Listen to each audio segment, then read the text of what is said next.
So I saw this statistic today and it kind of made me laugh. So of men in the United States, this is of any race, men in the United States that are above 5'10", making more than $70,000 a year, not obese, under the age of 50, and not married is a whopping 1.5%. So I don't know who the fuck you're getting jealous of online. It's very easy to look rich online. It's very easy to fake that you have money online. A lot of people will blow a whole fucking check to try to look like they're fucking balling and buy these clothes and fucking lease these cars and whatever the fuck that they're doing. It's not real.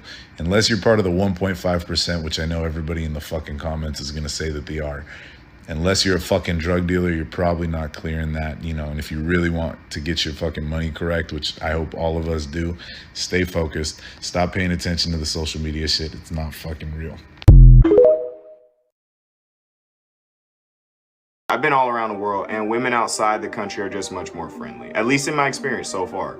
Way more feminine. But yeah, dudes, get out of here, bro. Don't waste time if you don't have to. Get your passport and dip. This is the mindset I see a lot of men adopting. Essentially just wanting to leave the West and find a woman elsewhere. Personally, I have traveled to a few different Asian countries, and in my experience, the women there are of higher quality, definitely. So I will be traveling significantly more in the future, but right now I'm chilling in the US and stacking that cash. It's not even to say that I'm opposed to finding a woman here, but I just know that the odds are stacked against me. The longer I see social media, the less hope I have for women in this country, bro.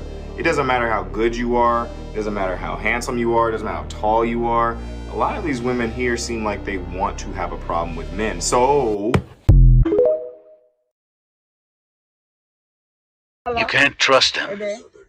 I'm chilling. What you doing? I'm home. You home? Yeah, I'm home. It don't even sound like you're home now. I'm home. What you talking about? Nah. Oh, we're not doing this. We're not doing this. I'm home. Like, what do you You want? sound like you lying. You sound like you lying, yo. How I'm lying? I'm home. You sound dumb. You really sound dumb. Like, what the fuck? Like, you want to see? Like, I don't get it. Like, come home. Hey, yo, if you really home, then why don't you FaceTime me then? FaceTime you? Like, what you talking about? Like, you know I don't like FaceTiming. Like, give me like 30 minutes. I'm gonna get ready. I look crazy. Babe, I look You don't crazy. need no 30 minutes. I look ugly. Like, I don't want to be on FaceTime. I look ugly. I look ugly. I don't. Nobody, yo, bro, I'm home. If you don't believe me, get on the car and come home. If you're not gonna do that, then shut the fuck up, because I'm home and I'm over this. I'm dead ass over this. I'm not fucking. Between 6.5% and almost 15% of men are rapists. Okay, well, I did some homework, by the way, on the 6.5% upwards to 15% of all men claim that you made, and I found this link to the source, so I clicked it. And the page could not be found, which started to get me even more suspicious of this website. So then I looked up to the claim made above. 1 in 6 or 7 reported cases will ever see the inside of a courtroom. This was a figure given to me by my own SA attorney back in 2012. I took his word for it. Please tell me this is not your source. Please. You better learn how to walk away and cut a chick off, because if you don't, you're going to be the fool. You're going to be the one that's left a dried up husk, because when she's done what you believe, she'll walk away. But here's the thing. Guys, when you learn to walk away from a woman, you're in a position of power. You better. Here, people of color take over Saffron Brunch in Dubai for the black ad. Doesn't matter. It's always the same. A whole bunch of them with very few or no men around. The same scenario, we see it over and over again, don't we? And in this case, it's the rise of the lonely, single, traveling woman.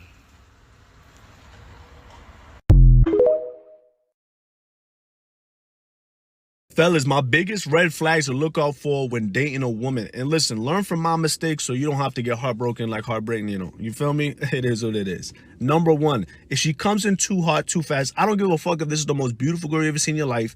If a girl comes in too hot, too fast, she's gonna leave fast. And that usually means she's running away from somebody. And guess what? She's gonna run away from you too.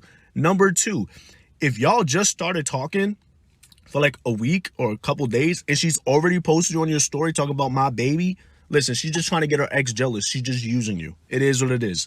Number 3, if she's constantly posting provocative pics, we all know what that means. She's looking for the bigger, better deal. She's just trying to monkey branch and you're just there for the moment. Number 4, if she says she's going with the flow. If a girl says she's going with the flow, bro, she on demon times. You better not catch no feelings. I'm telling you that right now. I've done that many times and I lost, okay? It is what it is. And then number 5, if y'all been talking for months and she never posts you, you're the sneaky link. It is. Like the society that men predominantly built here in the West, then I'll give you a few options that you can pick of societies that are run by women. The Umoja tribe in Kenya is a no man's land because men are banned. Option number 1. Option number 2, Mosul, China. Mosul women are China's last surviving matriarchy. Option number 3, Minangkabau, Indonesia. The Minangkabau people are part of the largest surviving matriarchal society in the world. Take your pick. I'll gladly pay for your plane ticket. Let's make it happen. Make it to the final. The girls will get $5,500 each. The blokes will get $69,000 each. Each! How can anyone justify this, Ita? They can't. No. I mean, the gender... I beg your pardon? I can justify it.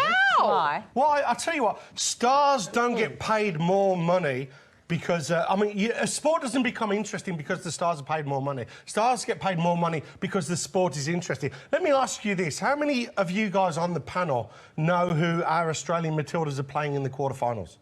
Don't. No, because you don't care about it. Now, if you cared about it... I do if they win. No, but that's the thing. They beat Do you know what? Brazil. All of you can go and watch W League games in the women's competition here, but you don't. Now, when you start to go and watch these women play the wonderful football they do, then they'll earn more money. But I don't go to watch the men play football either. Yeah, I know, but a lot of people do, Ita. The Men's World Cup is one of the biggest money spinners on the planet. Women's football, even though at grassroots level it's working really, really well, it's got a long way to go. The other thing, let me ask you this about sports equality. The top 10 fastest men of all time in terms of sprinters are all black, of African origin. Are you telling me that the white guys should say, hold on, we should be paid just as much as the black guys for sprinting? No, because they're not as fast. No, whoever wins gets the most. Yeah, well, that's it. Do you know what? There is not one team in the Women's World Cup that could beat a junior male side in the A-League. So what? So they're not as good. Well, they're playing women. What? Maybe verse them. But why? But to me, it comes down to simply a matter of inequity. It's not... I mean, women are not paid the same amount of money as blokes in so many professions, and I think we need to pay women more in sport, in all sorts of different jobs. Well, regardless of whether the product's as good. But they are top of their game, so why aren't they paid top dollar for being top of their game? They're not top of the mindset. Let's talk about tennis. OK, tennis, the pay discrepancy in world tennis is not as great as other sports. So at Wimbledon... But only recently. Yeah, that's right. But the reason being is because the product that the female tennis players are offering is good. Because in male tennis, it's serve, volley, ace, double fault, whereas women's tennis is more about rallies. It's better to watch, and that's why it's paid more. What's something you'll get a lot of hate for if you say it out loud? We live in a generation where if you say that you don't want a woman that has been ran through, you are labeled a misogynistic woman hater. I've been saying this shit since August. I'm a whole fucking relationship coach. Why do you think I'm not in a relationship? The more attractive she is right now, the more stimulated she is. Look at Kim Kardashian, bro. She was with Kanye for what, like 8 years? Out of nowhere, boom, divorced like that. She's with another guy the next week. Just think about that story, bro. For 8 years, 3 or more kids with him. And within a week after divorcing him, she's with another guy. Not in a relationship with another guy, not married to another guy. She's getting her back blown out by another guy. And you know what I'm saying? Like, women are literally looking up to that and thinking like, oh shit, if Kanye can get finessed, you can too.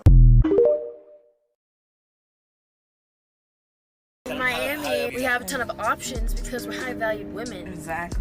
High-valued women because you're with high-valued men that made your life way better, and it would be shit if it was $1. Yes! I got it out! You didn't get it out. You say that every opportunity you get to. You know what's cool about being a high-valued man? You can afford a cameraman and an editor that cuts all that shit out.